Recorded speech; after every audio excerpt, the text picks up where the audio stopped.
नमस्कार दोस्तों, मोशन का दूसरा वीडियो है हमारा और इसमें हम मोशन के रिलेटिविटी को समझने की कोशिश करेंगे। जैसा कि आप जानते हैं कि मोशन क्या है? Change in position with respect to time with respect to a reference point.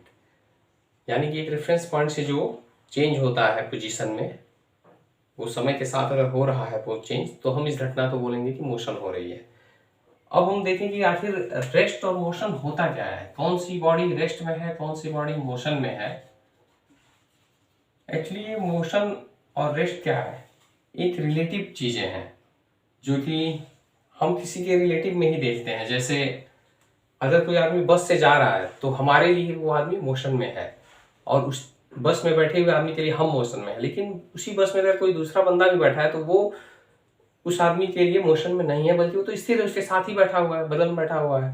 क्यों? क्योंकि वो उसके रिलेटिव में रेस्ट में है। अब अगर आप कहें कि मैं इस क्लासरूम में खड़ा हूं और मैं स्थिर हूं, तो क्या मैं सच में रेस्ट में हूं? शायद नहीं, क्योंकि ये आप जानते हैं पृथ्वी अपने धुरी पे घूर्णन कर रही है, जिससे दिन और रात होते हैं, और सूर्य की एक परिक्रमा भी कर रही है 365 से 1/4 दिन में। सूर्य के चारों तरफ घूम रही है पृथ्वी, तो उसके साथ मैं भी घूम रहा हूँ। यानी इस पृथ्वी के सभी लोग हर समय मोशन में है, 24 घंटे 365 दिन। तो आप रिलेटिविटी तो समझ रहे हैं फ्रेंड्स। मोशन एक रिलेटिव इंसिडेंट है जो कि एक दूसरे के रिलेटिव में ही देखा जाता है। अगर हमें कोई किसी दूसरी तरह से हमें देखेगा तो उसे यही लगेगा कि हम रोटेट कर रहे हैं और सूर्य का चक्कर भी ला रहे हैं पृथ्वी के साथ। ठीक है फ्रेंड्स, अब हम लोग आगे बढ़ते हैं इस चैप्टर में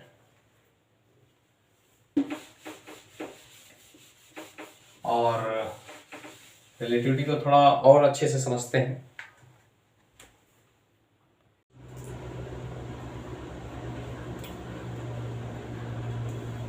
हम कंसीडर करते हैं एक बस जा रही है हमारे सामने से और उस बस में 2 आदमी बैठे हुए हैं। ठीक है फ्रेंड्स, वैसे मेरी ड्राइंग बहुत अच्छी नहीं है, मैं कोशिश कर रहा हूँ कि बस को रिप्रेजेंट करने के लिए। और एक आदमी है जो बाहर खड़ा हुआ है और उसके हिसाब से ये बस मूव कर रही है, यानी ये दोनों आदमी मूव कर रहे हैं। ये 2 आदमी, मान लो एक आदमी ए है, एक आदमी बी है, और ये जो देखने वाला ऑब्जर्वर है ये सी है। सी के लिए ए और बी दोनों ही मोशन में हैं। लेकिन इस ए के लिए क्या ये बी मोशन में है? आप देख रहे हैं नहीं, क्योंकि ये तो दोनों बस में एक साथ ही बैठे हैं और इनके बीच में कोई भी रिलेटिव मोशन नहीं हो रही है। तो ए के हिसाब से बी जो है रेस्ट पे है और बी के हिसाब से ए रेस्ट पे है, लेकिन सी के अकॉर्डिंग ए और बी दोनों ही मोशन में हैं। तो इसलिए हम कह सकते हैं कि हमारा मोशन एक रिलेटिव टर्म है। इस दुनिया में कोई भी चीज देखा जाए तो न तो पूर्ण रूप से रेस्ट में है, न ही पूर्ण रूप से मोशन में है। जैसे अगर मैं इस क्लासरूम में खड़ा हूँ और आपको लगता है कि मैं रेस्ट पे हूँ, तो ये धारणा गलत हो जाती है। अगर हम पृथ्वी के बारे में सोचें, आप जानते हैं कि पृथ्वी अपनी धुरी पे घूर्णन कर रही है और घूर्णन करने के साथ साथ वो सूर्य के चक्कर भी लगा रही है। तो जब पृथ्वी घूम रही है तो उसके साथ हम भी घूम रहे हैं। तो इस पृथ्वी पे जो भी चीजें हैं, सारी चीजें मोशन में हैं। और हाँ, ये है कि हम पृथ्वी पे खड़े हैं और हम, चूंकि सारी वस्तुएं जो हमारे आसपास हैं वो सारी हमारे साथ साथ ही पृथ्वी के घूमने से हमारी स्पीड से ही घूम रही हैं, तो उनका रिलेटिव मोशन हमारे लिए 0 है। इसलिए हम बोल देते हैं कि ये व्हाइट बोर्ड स्टेशनरी है, या मोबाइल स्टेशनरी है, टेबल चेयर जो भी कुछ है, फैन, सब स्टेशनरी है। ठीक है फ्रेंड्स, तो उम्मीद है आपको ये समझ में आ गया होगा। जैसे अब इन ए और बी के हिसाब से सी मोशन में दिखाई देगा। जैसे हम कई बार बैठे रहते हैं बस में और आप देखते हैं कि हमको ऐसा कई बार फील होता है कि ये पेड़ पौधे सारे पीछे की तरफ मूव कर रहे हैं, और होता क्या है, एक्चुअली हम आगे की तरफ मूव कर रहे होते हैं, लेकिन हमें फील होता है कि ये सारे पेड़ पौधे और लोग जो बाहर खड़े हैं वो सारे पीछे जा रहे हैं। यानी कि मोशन एक रिलेटिव चीज है और इस दुनिया में कोई भी चीज पूर्ण रूप से न तो रेस्ट पे है न ही मोशन में है। और फ्रेंड्स, मोशन भी कई प्रकार का हो सकता है। जैसे कि हम मोशन देख सकते हैं कि मोशन स्ट्रेट लाइन में भी हो सकता है, सर्कुलर मोशन भी हो सकता है। जैसा कि अगर एक पत्थर को हम रस्सी से बांध के अपने हाथ में पकड़ के घुमाते हैं तो वो सर्कुलर मोशन होता है। हमारी गाड़ियाँ जो हैं स्ट्रेट लाइन में मोशन करती है, और गाड़ियाँ तो देखा जाए तो पूर्ण रूप से स्ट्रेट लाइन में कभी मूव नहीं कर पाती हैं, ज़्यादातर टाइम कभी एज पर रास्ते की ट्रैफिक के हिसाब से कभी ऐसे कभी ऐसे कभी ऐसे करते हुए जिगजैग मोशन करती हैं। और कुछ चीज़ें जैसे अगर एक रस्सी को हम लटका दें किसी छत से, या जैसे झूला हुआ तो झूले का मूवमेंट ऐसे होता है, या पेंडुलम आप क्लासरूम में देखे होंगे ऐसा, तो इसको दोलन कर रही होती है ये चीज़। अगर कोई स्प्रिंग है तो स्प्रिंग को आपने देखा होगा कि स्प्रिंग को अगर आप दबा के छोड़े तो ये आगे पीछे मूवमेंट करती है, तो इसको वाइब्रेट, यहाँ पे वाइब्रेशन हो रहा होता है। तो मोशन कई प्रकार का होता है फ्रेंड्स, और हम लोग इस चैप्टर में पढ़ेंगे अपना बेसिकली स्ट्रेट लाइन मोशन और सर्कुलर मोशन के बारे में, और ज़्यादा फोकस हमारा स्ट्रेट लाइन पे ही रहेगा। स्ट्रेट लाइन मोशन मतलब जब कोई बॉडी स्ट्रेट लाइन में मूव कर रही है। दोस्तों अब 2 पॉइंट्स को हम कवर करने जा रहे हैं, जिसमें से पहला है डिस्टेंस यानी कि दूरी, और दूसरा है डिस्प्लेसमेंट यानी कि विस्थापन। ये दोनों वैसे तो एक जैसे लगते हैं फ्रेंड्स, बट इनमें बहुत ही बड़ा डिफरेंस है। डिस्टेंस जो है स्केलर क्वांटिटी है, अदिश राशि है, और डिस्प्लेसमेंट वेक्टर क्वांटिटी है, सदिश राशि है। ठीक है फ्रेंड्स, आप जानते हैं कि वेक्टर क्वांटिटीज को डिनोट को एक्सप्रेस करने के लिए सिर्फ मैग्नीट्यूड की आवश्यकता होती है, यानी परिमाण की आवश्यकता होती है, जबकि वेक्टर क्वांटिटीज को डिनोट करने, एक्सप्रेस करने के लिए या डिनोट करने के लिए, बताने के लिए मैग्नीट्यूड और डायरेक्शन दोनों की आवश्यकता होती है। तो आइए अब हम समझते हैं डिस्टेंस आखिर है क्या, what is the definition of distance. Basically friends कहे तो ये मोशन में हमारे लिए डिस्टेंस और डिस्प्लेसमेंट ये सब एक पैरामीटर्स की तरह काम करते हैं। जैसे हमारे शरीर को बताने के लिए पैरामीटर होते हैं कि टेम्परेचर हो गया, ब्लड प्रेशर हो गया, उसी तरह से मोशन में डिस्टेंस एक पैरामीटर के तरह से काम करता है, जो मेजरमेंट में हम यूज करते हैं। जब हम न्यूमेरिकल करेंगे तो वहाँ डिस्टेंस, डिस्प्लेसमेंट ये सब चीज़ें बहुत आएंगी। ठीक है फ्रेंड, तो डिस्टेंस क्या है, व्हाट इज डिस्टेंस। तो डिस्टेंस की जो डिफिनीशन है फ्रेंड्स वो ये है कि अगर कोई बॉडी मोशन कर रही है, जैसे एक बॉडी ए पॉइंट पे है और ये कुछ समय बाद यानी टी टाइम के बाद पॉइंट बी पे चली जाती है, तो हम बोलते हैं कि ये बॉडी जो है ए से बी तक मोशन हुआ। और तो इस दौरान ए से बी तक जाने में जो टोटल लेंथ होगी इसके रास्ते की, वो ही डिस्टेंस होती है फ्रेंड्स। अब वो चाहे सीधी रेखा में जाए या घूम के जाए, ऐसे जाए या ऐसे जाए या ऐसे जाए, जो भी इसके रास्ते की लंबाई होगी फ्रेंड्स, ये डिस्टेंस कहलाएगी।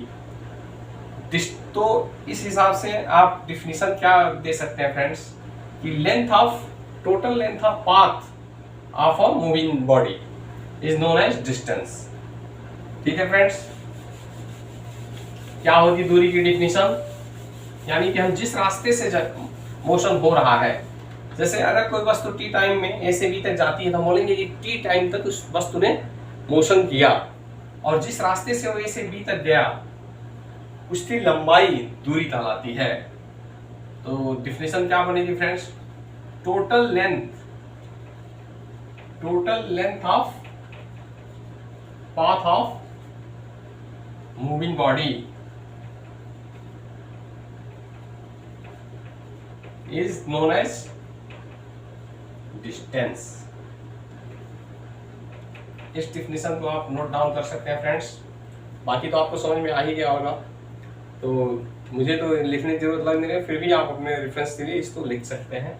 एग्जाम में अगर पूछ दिया तो आप बता पाए। ठीक है फ्रेंड्स, एक बार नोट डाउन कर लीजिए, फिर मैं इसको इरेज करके डिस्प्लेसमेंट के बारे में बताता हूँ। और जैसा कि आप देख पा रहे हैं कि ये लेंथ है, तो डिस्टेंस की यूनिट भी क्या होगी, लेंथ की यूनिट होगी। लेंथ को हम किस में मेजर करते हैं फ्रेंड्स, मीटर में, तो इसका यूनिट मीटर होगा, जिसको हम स्मॉल एम से डिनोट करते हैं। पूरा लिखना चाहें तो पूरा लिख लीजिए मीटर। ठीक है फ्रेंड्स, अब हम लोग आगे बढ़ते हैं। आप वीडियो को पॉज करके इसको लिख सकते हैं।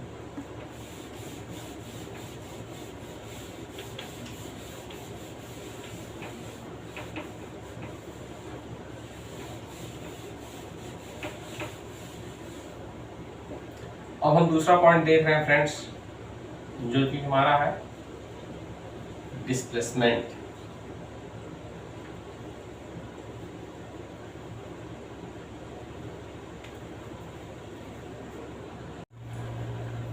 तो फ्रेंड्स हम अब समझेंगे डिस्प्लेसमेंट, यानी कि विस्थापन।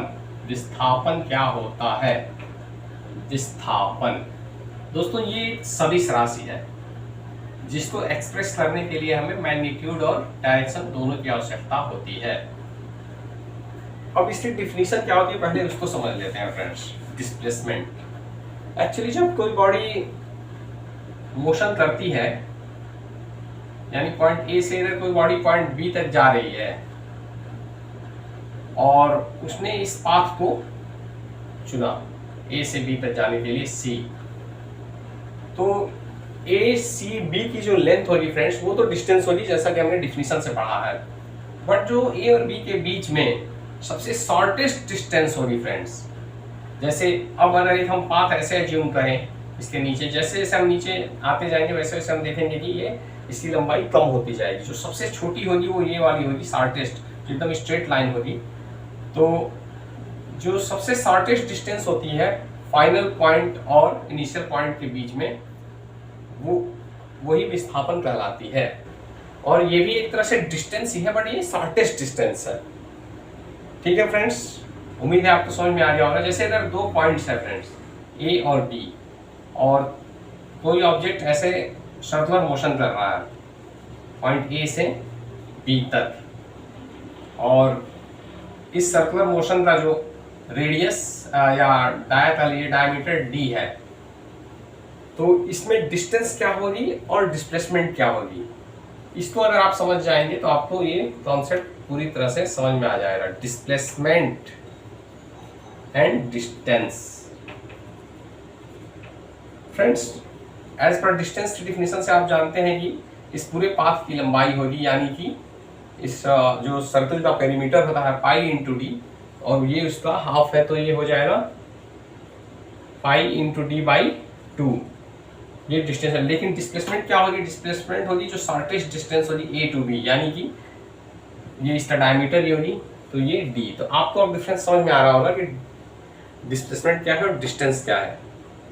डिस्प्लेसमेंट इस बात पर निर्भर नहीं करता दोस्तों कि उसका पाथ किधर से होते जा रहा है। ए से बी तक मोशन करने में ये ऐसे जा रहा है या ऐसे जा रहा है, जैसे भी जाए डिस्प्लेसमेंट हमेशा सेम होगा, जो कि ए और बी के बीच पॉइंट्स के बीच की शॉर्टेस्ट डिस्टेंस होगी।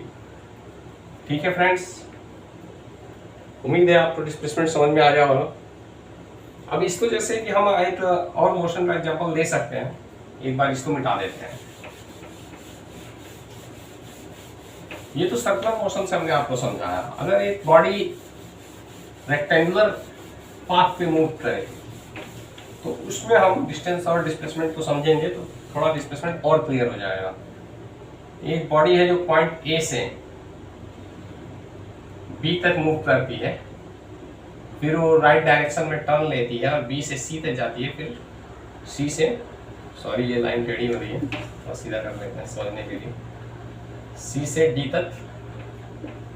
और तो अब आप देखते हैं कि A B plus B C plus C D क्या है? ए से डी तक के मोशन में डिस्टेंस है, और ए डी क्या है? ए डी जो है सबसे शॉर्टेस्ट डिस्टेंस है फाइनल पॉइंट और इनिशियल पॉइंट के बीच में, यानी कि डिस्प्लेसमेंट क्या हुआ? ए डी, और डिस्टेंस क्या हुआ? A B plus B C plus C D. ठीक है फ्रेंड्स, डिस्टेंस क्या हुआ? A B plus B C plus C D. क्यों? क्योंकि ये पाथ ले रहा है बॉडी मूवमेंट के लिए, तो टोटल लेंथ ऑफ पाथ यानी कि A B plus B C plus C D, ये क्या होगी? डिस्टेंस होगी, और डिस्प्लेसमेंट होगी shortest distance between final point D and initial point A, that is AD। अब जब देख रहे हैं कि AD अगर एक रेक्टेंगल है तो AD बराबर BC है।